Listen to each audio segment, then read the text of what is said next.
ഇന്ന് നമ്മൾക്കേ പാവയ്ക്ക കൊണ്ടാട്ടം ഉണ്ടാക്കാം. വളരെ വ്യത്യസ്തമായിട്ടാണ് കേട്ടോ. ഇത് നമുക്ക് മഴക്കാലമൊക്കെ വരുന്നതിൻ്റെ മുന്നേ തന്നെ ഉണ്ടാക്കി സ്റ്റോർ ചെയ്ത് വെക്കാം. നല്ല അസാധ്യ ടേസ്റ്റാണ്.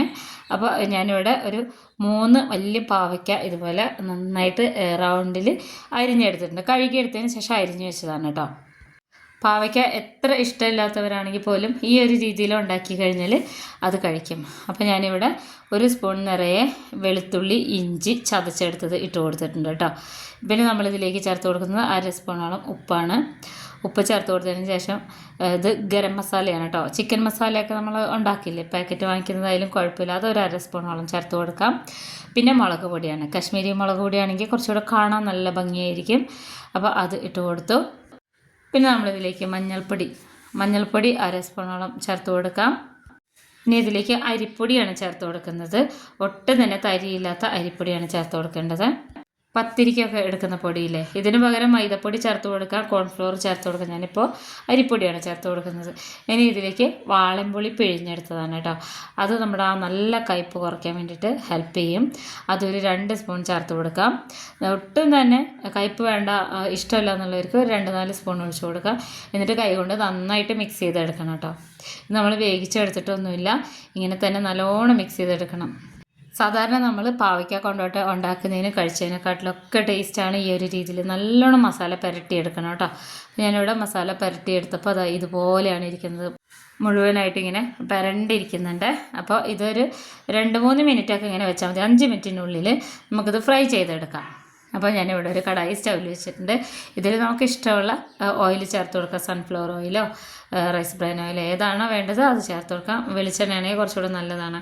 എന്നിട്ടിങ്ങനെ ഓരോന്നായിട്ട് ഇട്ട് കൊടുക്കണം. നമുക്ക് ഒത്തിരി വെളിച്ചെണ്ണ ഒഴിച്ചിട്ട് ഒരുമിച്ച് ഇട്ടിട്ട് നല്ല ഡീപ്പ് ഫ്രൈ ചെയ്തെടുക്കാം. പക്ഷെ ഞാനിപ്പോൾ ഇവിടെ കുറച്ച് എണ്ണയിലാണ് ഇതുപോലെ ഫ്രൈ ചെയ്തെടുക്കുന്നത് കേട്ടോ.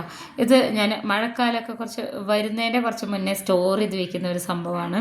ഇത് ഈ ഒരു രീതിയിൽ മസാല പുരട്ടിയിട്ട് വെയിലത്ത് ഉണക്കിയിട്ട് നമുക്ക് സ്റ്റോർ ചെയ്ത് വെക്കാം. എന്നിട്ട് ആവശ്യാനുസരണം ഫ്രൈ ചെയ്തെടുക്കാം. പക്ഷേ ഈ ഒരു രീതിയിൽ നമ്മൾ ഉണ്ടാക്കിയെടുക്കുമ്പോൾ വേറൊരു ടേസ്റ്റാണ്, പച്ചയ്ക്ക് നമ്മൾ ഫ്രൈ ചെയ്തെടുക്കുമ്പോൾ. ഒരു സൈഡൊക്കെ ഒന്ന് ആയി വരുമ്പോൾ നമുക്കിതിനെ ഒന്ന് ഇളക്കി കൊടുക്കാം കേട്ടോ. ഓരോന്നായിട്ട് മറിച്ചിടുന്നത് അത്ര നമുക്ക് പോസിബിൾ അല്ല. അപ്പോൾ നമ്മൾക്ക് ആദ്യം ഞാനൊന്ന് മറിച്ചിട്ട് നോക്കിയെങ്കിലും പക്ഷെ അതിങ്ങനെ മറിച്ച് ഇട്ട് കൊടുക്കുമ്പോൾ കറക്റ്റായിട്ട് കിട്ടില്ല. അതുകൊണ്ട് തന്നെ ഇങ്ങനെ നമ്മൾ ചട്ടകമൊക്കെ ഉണ്ടെങ്കിൽ എടുത്തിട്ട് ഇതുപോലെ തിരിച്ചിട്ട് കൊടുത്താൽ മതി. നല്ലോണം ഫ്രൈ ആവണം കേട്ടോ. അതിൻ്റെ ആ പച്ചപ്പ് ഉണ്ടാവരുത്.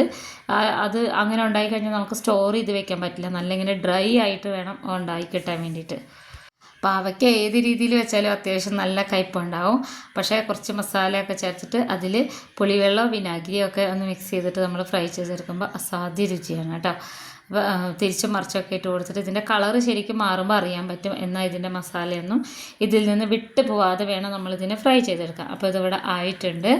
ബാക്കിയുള്ളതും കൂടെ ഈ ഒരു രീതി തന്നെയാണ് കേട്ടോ ഉണ്ടാക്കിയെടുക്കേണ്ടത്. ഉണ്ടോ, ഇതിൻ്റെ കളറൊക്കെ ശരിക്കും മാറി വന്നിട്ടുണ്ട്. ഇതിങ്ങനെ എടുക്കുമ്പോൾ തന്നെ ഇങ്ങനെ പൊടിഞ്ഞ് പോവും. നമുക്കിതൊരു പ്ലേറ്റിലേക്ക് മാറ്റാം. ഇനി ഇത് 1-2 തവണ ഉണ്ടാക്കിയിട്ട് ലാസ്റ്റ് നമ്മൾ ഉണ്ടാക്കുമ്പോൾ അതിൽ നമ്മളിതൊരു നാടൻ രീതിയിലല്ലേ ഉണ്ടാക്കിയെടുക്കുന്നത്. അതുകൊണ്ട് തന്നെ നമ്മളിതിൽ കുറച്ച് കറിവേപ്പില ചേർത്ത് കൊടുക്കുന്നുണ്ട്. പച്ചമുളക് ഇതിൽ നമ്മൾ ചേർത്ത് കൊടുക്കേണ്ട ആവശ്യത്തിന് നമ്മൾ മുളക് പൊടിയിട്ട് കൊടുത്തിട്ടുണ്ട് കേട്ടോ. രണ്ടാമത്തെ ട്രിപ്പും ഞാനിവിടെ ഉണ്ടാക്കിയെടുത്തിട്ടുണ്ട്. ഇത് വെറുതെയെങ്കിലും ഇങ്ങനെ കുറിക്കാൻ നല്ല ടേസ്റ്റാണ് കേട്ടോ. എണ്ണയിൽ വേവിക്കുന്നതിന് പകരം എയർ ഫ്രൈയിൽ ചെയ്തെടുത്താലും മതി. അപ്പോൾ ഞാനിവിടെ കുറച്ച് കറിവേപ്പിലും കൂടെ ലാസ്റ്റ് ചേർത്ത് കൊടുക്കുന്നുണ്ട്. ബാക്കിയെല്ലാം നമ്മൾ ഫ്രൈ ചെയ്തെടുത്തിട്ടുണ്ട് കേട്ടോ. ഇങ്ങനെയാണ് ചെയ്തെടുക്കേണ്ടത്. കറിവേപ്പില നമുക്ക് ആവശ്യമുള്ളത് എത്രയാണോ അത്രയും നമുക്ക് ചേർത്ത് കൊടുക്കാം. അപ്പോൾ ഇതിനൊരു ശരിക്കും ഒരു നാടൻ മണമാണ്. കറിവേപ്പിലൊക്കെ ഇങ്ങനെ ഫ്രൈ ആയി വരുമ്പോൾ ഒരു മണമല്ലേ, അതുപോലെ നമുക്കിതും ചെയ്തെടുക്കാവുന്നതേ ഉള്ളൂ. നല്ലോണം മൂത്ത് വന്നിട്ടുണ്ട്. ഇനി ഇത് എണ്ണയിൽ നിന്ന് കോരി മാറ്റാം. ഇത്രയേ ഉള്ളൂ. നമ്മളിതിങ്ങനെ കാണുന്ന പോലെയല്ല, ചെയ്തെടുക്കാൻ വളരെ ഈസിയാണ് കേട്ടോ. അത് കാണാൻ തന്നെ നല്ല ഭംഗിയാണ്. നമ്മൾ മിക്സ്ചറൊക്കെ കൊണ്ടുവച്ച പോലെയാണ് ഉണ്ടാവുക. കണ്ടോ, ഇതിപ്പോൾ നന്നായിട്ട് ആയി വന്നിട്ടുണ്ട്. കണ്ടോ, ഇതിങ്ങനെ പൊട്ടി വരണം. ഇത് എത്ര മാസം എത്ര വർഷം വേണമെങ്കിലും ഇങ്ങനെ തന്നെ ഇരിക്കും കേട്ടോ. അപ്പോൾ എല്ലാവരും ഉണ്ടാക്കി നോക്കണം. വീഡിയോ ഇഷ്ടമായ ഫോളോ ചെയ്യാൻ മറക്കരുത്. ഫ്രണ്ട്സിനൊക്കെ ഷെയർ ചെയ്ത് കൊടുത്തേക്കണം. പാവയ്ക്കൊക്കെ ഒരുപാട് വിലക്കുറവിലൊക്കെ കിട്ടുമ്പോൾ ഈ ഒരു രീതിയിൽ ചെയ്തെടുത്താൽ മഴക്കാലത്തൊക്കെ വളരെ നല്ലതായിരിക്കും. അധികം ഐറ്റംസ് ഒന്നും ഇല്ലാത്ത സമയത്ത് ചോറിനൊപ്പം കഴിക്കാൻ ഇതുപോലെ ഒരു പാവയ്ക്ക ഫ്രൈ ഉണ്ടായാൽ മതി. എല്ലാവരും ഉണ്ടാക്കി നോക്കണേ. ഉണ്ടാക്കി നോക്കി ഇഷ്ടപ്പെട്ടാൽ കമൻറ്റ് ചെയ്യാനും ഷെയർ ചെയ്യാനും മറക്കരുത് കേട്ടോ.